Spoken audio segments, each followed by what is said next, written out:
Welcome to loop learnings. और आज की वीडियो में हम बात करेंगे प्रोडक्टिविटी क्या होती है। तो चलें, let's get start it.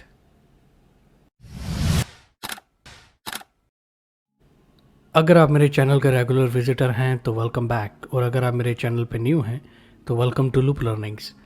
Channel को सब्सक्राइब करें और बेल का आइकॉन हिट करें ताकि आपको नोटिफिकेशन मिले जब भी मैं नई वीडियो अपलोड करूं। एक वीक में 2 वीडियो बनाता हूं, एक सॉफ्ट स्किल के बारे में और दूसरी कंप्यूटर स्किल के बारे में। और आज की वीडियो में हम प्रोडक्टिविटी के बारे में बात करने वाले हैं। और आज की वीडियो को स्पॉन्सर किया है आउटगो अपैरल्स ने। और outgoapparels.com पे जाएं और इकोनॉमिकल प्राइसेस पे आप टी शर्ट्स, पोलो शर्ट्स, कैप्स वगैरह परचेज कर सकते हैं। तो आज के टॉपिक के बारे में बात करते हैं, व्हाट इज़ प्रोडक्टिविटी। प्रोडक्टिविटी है क्या? ये बताने से पहले सबसे पहले मैं ये बताना चाहूँगा कि ये कंटिन्यूटी है पिछली वीडियो की जो मैंने लास्ट वीक में पब्लिश की थी, वो एफिशिएंसी के बारे में थी। सो एफिशिएंसी, प्रोडक्टिविटी ये सेम ज़ुमरे में आता है, तो इसलिए मैं आपको रिकमेंड करूँगा कि अगर आपने वो एफिशिएंसी वाली वीडियो नहीं देखी तो आप वो भी वीडियो देख लें ताकि आपको एफिशिएंसी का भी पता चल जाए। सो प्रोडक्टिविटी है क्या? What is productivity? इंग्लिश में अगर बोला जाए तो इसको productivity measures the relationship between the number of hours और प्रोडक्ट्स सोल्ड और manufactured in specific available time. मतलब कि प्रोडक्टिविटी एक ऐसी चीज़ है जो मेजर की जाती है कि एक स्पेसिफिक टाइम में कितने आवर्स या सोल्ड हो गए हैं, या प्रोडक्ट सोल्ड हो गई हैं, या मैन्युफैक्चर्ड हो गई हैं। सो एक स्पेसिफिक टाइम में अगर आप मैन्युफैक्चरिंग के काम में हो तो आप एक स्पेसिफिक टाइम में कितनी प्रोडक्ट्स मैन्युफैक्चर कर रहे हो। अगर आप सर्विसेज में हो तो आप 1 घंटे में या 9 घंटे में कितने आवर्स आप सेल कर रहे हो कस्टमर्स को एज अ सर्विसेज। सो उस चीज़ को मेजर करके हम प्रोडक्टिविटी इसको निकाल सकते हैं। सो आज की वीडियो में हम बात करने वाले हैं कैलकुलेशन। सो बेसिकली अगर देखा जाए तो इसकी कैलकुलेशन भी एग्जैक्टली सेम है जैसे एफिशिएंसी की है, जैसे कि formula work output divided by work input into 100। लेकिन जब वर्क की बात करते हैं तो वर्क मतलब टाइम, एफर्ट, कैपेसिटी, प्रोडक्ट और दूसरे टेंजिबल स्टफ आ जाते हैं। और यहाँ पे अगर वर्क की बात की जाए तो काम के हिसाब से डिफरेंट होगा। अगर फॉर एग्ज़ाम्पल आपने प्रोडक्टिविटी निकालनी है मैन्युफैक्चरिंग लाइन की, असेंबली लाइन की, तो उसमें आप प्रोडक्ट्स आप काउंट करोगे। उसमें टाइम का भी हो सकता है बट प्रोडक्ट्स मेन होगा। आप सर्विसेज दे रहे हो तो उसमें, यानी आप कस्टमर सर्विस कर रहे हो तो उसमें आपका टाइम ज़्यादा इम्पोर्टेंट फैक्टर होगा। सो आज की जो एग्ज़ाम्पल हम ले रहे हैं उसके लिए भी टाइम ज़्यादा बड़ा फैक्टर है, जिसकी वजह से हम टाइम को मद्देनज़र रखते हुए प्रोडक्टिविटी कैलकुलेशन करेंगे। तो एग्ज़ाम्पल हम ले रहे हैं टेक्नीशियन की, ऑटोमोटिव टेक्नीशियन। और ये मैंने एफिशिएंसी की वीडियो में भी बात की थी जब हम एफिशिएंसी कैलकुलेट कर रहे थे।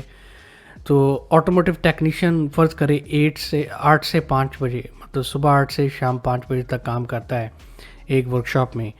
तो वो जो 8 से 5 का टाइम है उसको हम अवेलेबल आवर्स कहेंगे, और वो वर्क इनपुट के ज़ुमरे में आएगा।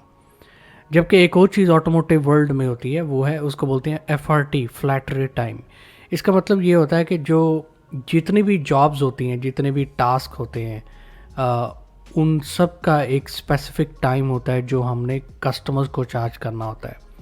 फर्स्ट करें, अगर एक गाड़ी की बैटरी चेंज होने वाली है तो बैटरी चेंज करने का टाइम 0.5 आवर्स, यानी कि आधा घंटा लगेगा बैटरी चेंज करने, ये हम कस्टमर को चार्ज करेंगे।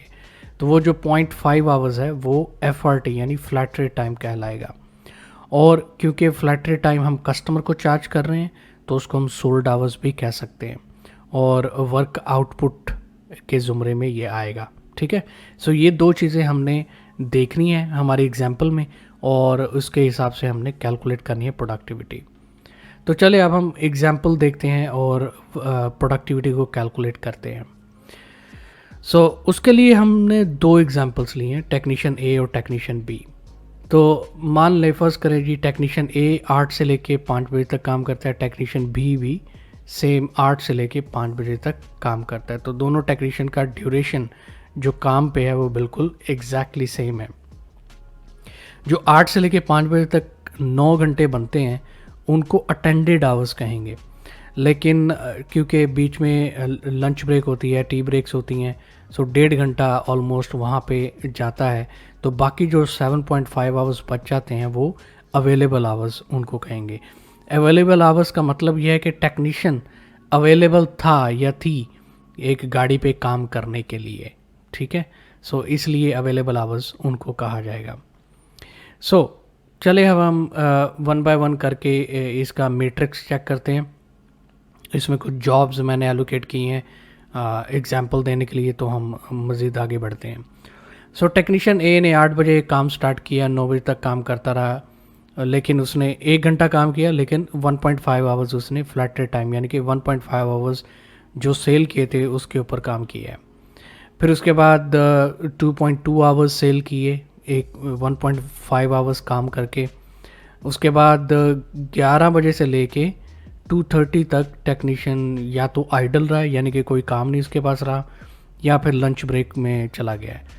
सो 11 बजे से लेके 2:30 तक कोई काम नहीं था टेक्नीशियन के पास। और 2:30 पे फिर काम स्टार्ट हुआ, काम मिला टेक्नीशियन को, उसने 2 घंटे जो सेल हुए थे उसके ऊपर काम किया और 1.5 आवर्स उसने कंज्यूम किए वो काम करने के लिए। और बाकी जो टाइम था वो 5 बजे तक वो फिर आइडल आवर्स यानी कि कोई काम नहीं मिला उसमें।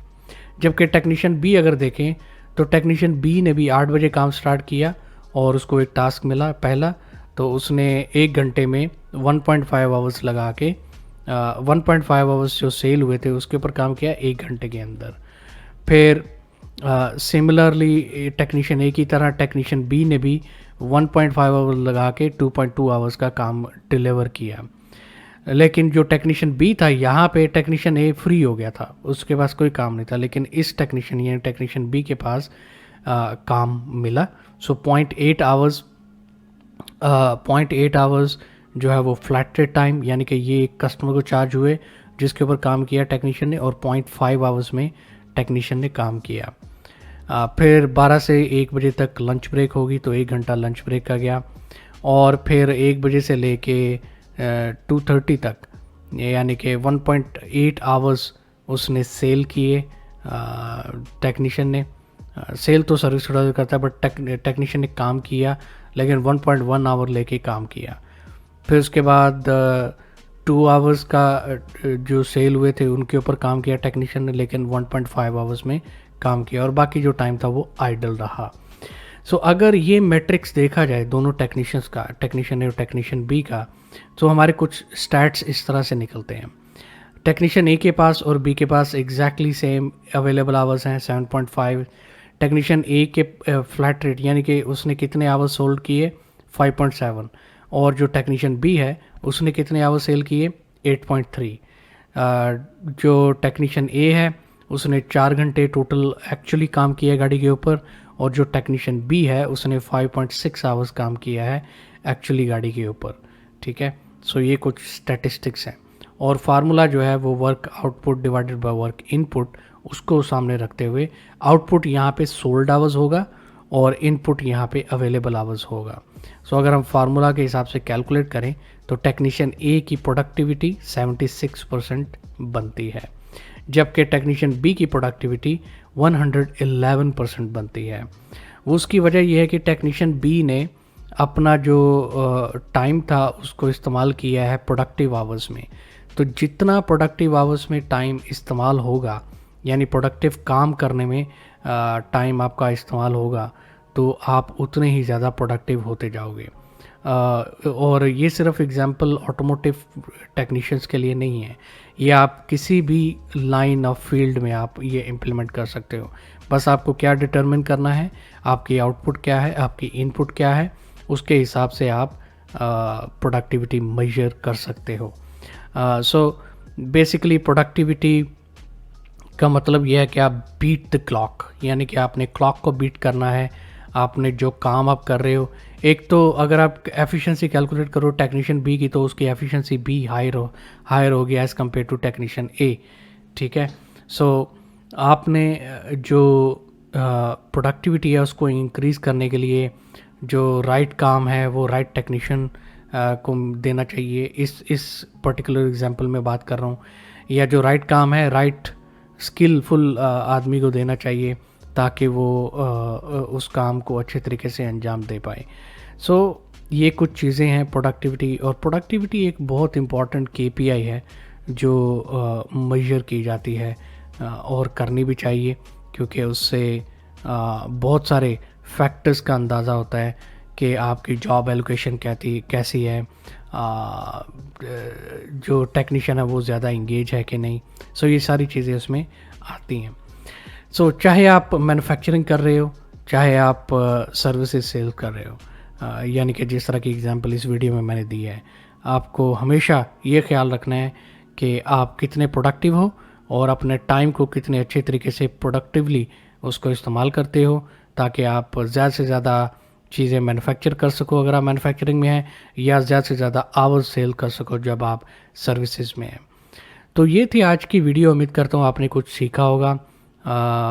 अगर नहीं भी सीखा तो मुझे कमेंट्स में ज़रूर बताएं। अगर आपको वीडियो अच्छी लगी है तो लाइक का बटन ज़रूर प्रेस करें, इस तरह यूट्यूब को पता चलता है कि लोग पसंद कर रहे हैं इस वीडियो को।